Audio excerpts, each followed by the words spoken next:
तो वही बोल रहे थे कि total number of plates on output shaft 2 है, इनपुट पे 3 है, लेकिन कॉन्टैक्टिंग सरफेस 4 है। तो नंबर ऑफ कॉन्टैक्टिंग सरफेस लिखने के लिए number of plate on input shaft that is N2 output shaft plus input shaft minus का 1 कर देंगे तो हमको नंबर ऑफ कॉन्टैक्टिंग सरफेस मिल जाएगा। ये तो मल्टीप्लेट क्लच का कहानी है और कुछ बदलेगा नहीं इस कहानी में, ठीक है। ना तो single plate clutch both side effective में कुछ बदलेगा, ना ही मल्टीप्लेट, एक्सेप्ट टॉर्क। टॉर्क को हम लोग बस n से मल्टीप्लाई कर देंगे, लेकिन W जो है वो सेम रहेगा। क्यों? अब जैसे ये था, ये एक एग्जांपल है, सिंगल प्लेट क्लच वाला है, ठीक है। हम लोग जो इनपुट शाफ्ट है उसको फिक्स सपोर्ट की तरह दिखा रहे हैं, ठीक है। ऐसे भी फिक्स ही सपोर्ट टाइप का चीज़ हो, स्प्लाइन नहीं होता है। तो ये है मेरा फ्रिक्शन लाइनिंग, ये है मेरा आउटपुट शाफ्ट क्लच प्लेट। इस पर हम लोग W फोर्स लगा रहे थे इंगेजमेंट के लिए, ठीक है। तो रिएक्शन फोर्स कितना डेवलप हो रहा था, W। सेम इसमें हम लोग क्या किए, ये तो इनपुट शाफ्ट का ही पार्ट है, बोल्ट से कनेक्टेड रहता है, ठीक है। दो साइड से फ्रिक्शन लाइनिंग आ रहा है, ठीक है। हाँ, और ये बीच में मेरा आउटपुट शाफ्ट, ठीक। तो अब आउटपुट शाफ्ट का हम लोग FBD अगर बनाए तो ये W इधर जा रहा है, ले जाने का कोशिश कर रहा है, तो फ्रिक्शन लाइनिंग जो है इस पे क्लच प्लेट पे किस डायरेक्शन में फोर्स लगाएगा, इस डायरेक्शन में। और इधर साइड का जो फ्रिक्शन लाइनिंग है वो इसके अपोजिट डायरेक्शन में फोर्स लगाएगा, लेकिन रहेगा तो मैग्नीट्यूड W ही ना, मैग्नीट्यूड थोड़ी चेंज हो जाएगा। हाँ, टॉर्क चेंज होगा, torque number of contacting surface into torque of single plate clutch, लेकिन W of multi plate clutch is equal to W of single plate clutch, ठीक।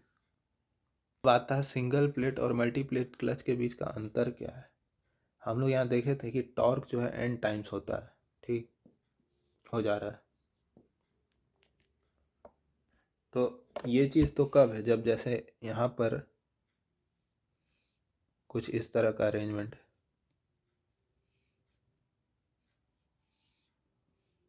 तो n टाइम्स हो रहा है, मतलब कि सिंगल प्लेट क्लच के कंपेयर में इतने एरिया ऑफ कांटेक्ट के लिए यहाँ पर ये W इसको दोनों तरफ से मिल रहा है, ठीक है। तो इसीलिए टॉर्क ट्रांसफ़र कैपेसिटी यहाँ ट्वाइस है। लेकिन अगर हम लोग क्लच प्लेट का ही साइज बढ़ा दें, तो फ्रिक्शन लाइनिंग का भी साइज बढ़ा दें,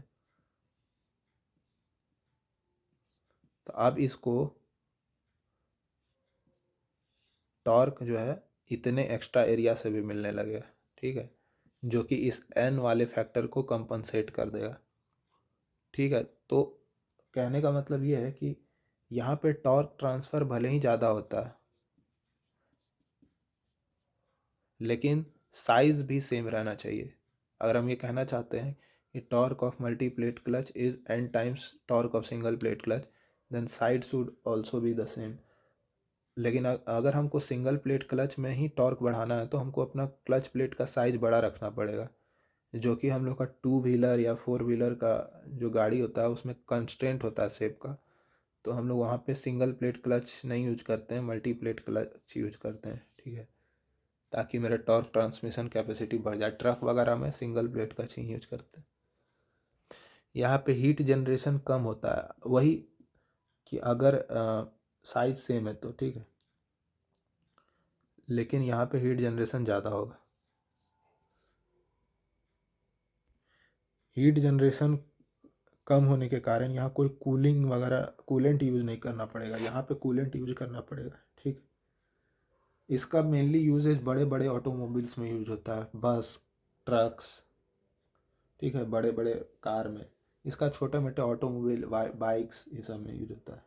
साइज का लिमिटेशन है, क्योंकि यहाँ कूलेंट नहीं है तो इसको ड्राई प्लेट क्लच भी कहते हैं, और यहाँ कूलेंट के कारण इसको वेट प्लेट क्लच भी कहते हैं, ठीक।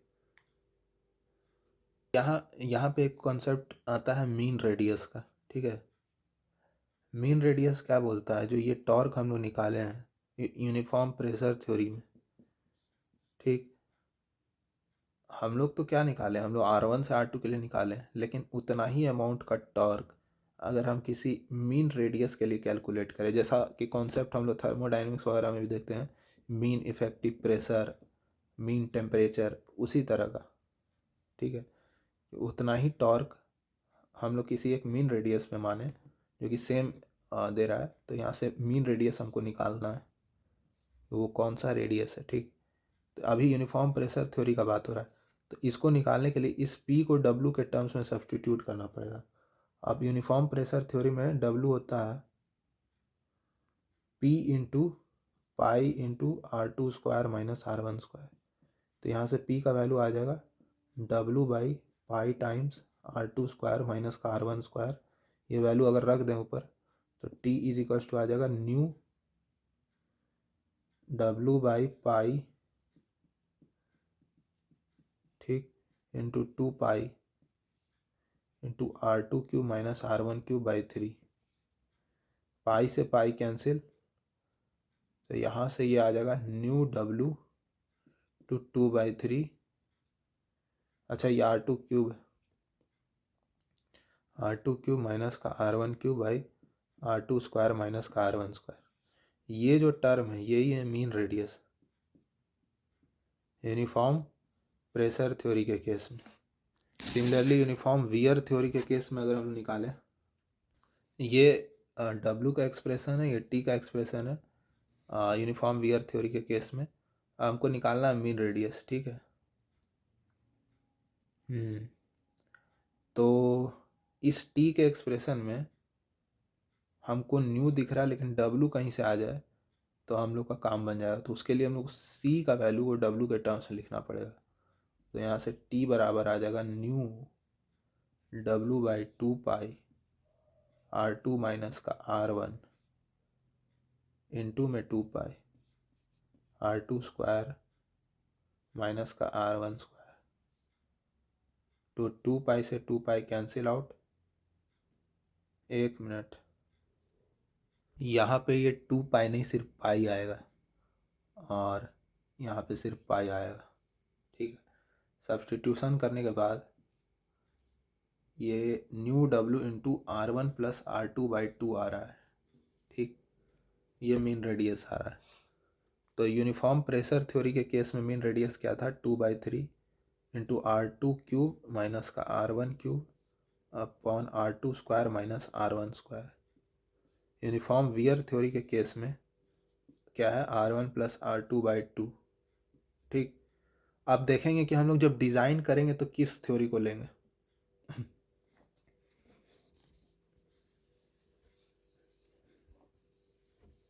जो मेरा टॉर्क है वो तो क्या है, mu into W to this, और यहाँ पर ये यूनिफॉर्म प्रेशर थ्योरी, और ये है mu into W into R1 plus R2 by 2। हमको जो है अपना टॉर्क का कैपेसिटी जो है पता है कि हमको टॉर्क जो है 10 न्यूटन मीटर ट्रांसमिट करना है, ठीक है। अगर हम यूनिफॉर्म प्रेशर थ्योरी से अपने क्लच का डिज़ाइन करें तो कोई R1 और कोई R2 का पर्टिकुलर वैल्यू के लिए ये जो यूनिफॉर्म प्रेशर थ्योरी से मेरा टॉर्क जो है वो 10 आ गया। अब उसी R1 R2 के लिए ये थ्योरी कब होता है, जब क्लच नया होता है, ये जब वियर आउट हो जाता है, मतलब क्लच पुराना होता है, तो उसी सेम R1 R2 के लिए मान लो कि R1 कुछ आया होगा 5 और R2 का वैल्यू आया होगा 6, मान लेते हैं। इसी सेम R1 R2 के लिए जब हम यहाँ वैल्यू रखेंगे तो एक चीज़ याद रखना है इसमें, ये जो वैल्यू है mean radius in uniform pressure theory is greater than mean radius in uniform wear theory, मतलब इसका कम आएगा, ठीक है। तो यहाँ से ये कम आएगा तो सेम R1 R2 के लिए, तो यहाँ से जो टॉर्क ट्रांसमिशन कैपेसिटी आ जाएगा वो 8 आ जाएगा। हमको तो अपना टॉर्क ट्रांसमिशन कैपेसिटी 10 मेंटेन करके रखना था, लेकिन जैसे ही वियर आउट हुआ, जैसे ही पुराना हुआ, तो इसका टॉर्क ट्रांसमिशन कैपेसिटी कम हो गया, ठीक। तो मतलब हम यहाँ से तो डिज़ाइन नहीं करेंगे यूनिफॉर्म प्रेशर थ्योरी से, हम लोग डिज़ाइन करेंगे यूनिफॉर्म वियर थ्योरी से। हम लोग कुछ पर्टिकुलर R1 R2 के लिए इसको फिक्स किए और वहाँ से टॉर्क निकाल के ले आए 10। ठीक है। अब उसी सेम R1 R2 के लिए हम लोग जब यूनिफॉर्म वियर थ्योरी से टॉर्क कैलकुलेट किए तो चूंकि मीन रेडियस इसका ज़्यादा होता है तो यहाँ से टॉर्क आ गया 12। हमको तो यहाँ पे बेनिफिट ही मिला है कि चलो जब वियर आउट हो रहा है तो टॉर्क मेरा 10 हो जा रहा है, और जब नया नया क्लच है तो ज़्यादा ही टॉर्क मिल रहा है, तो कम तो नहीं मिल रहा, ज़्यादा मिल रहा है। तो मतलब हम लोग डिज़ाइन पर्पस के लिए यूनिफॉर्म वियर थ्योरी को सेलेक्ट करेंगे।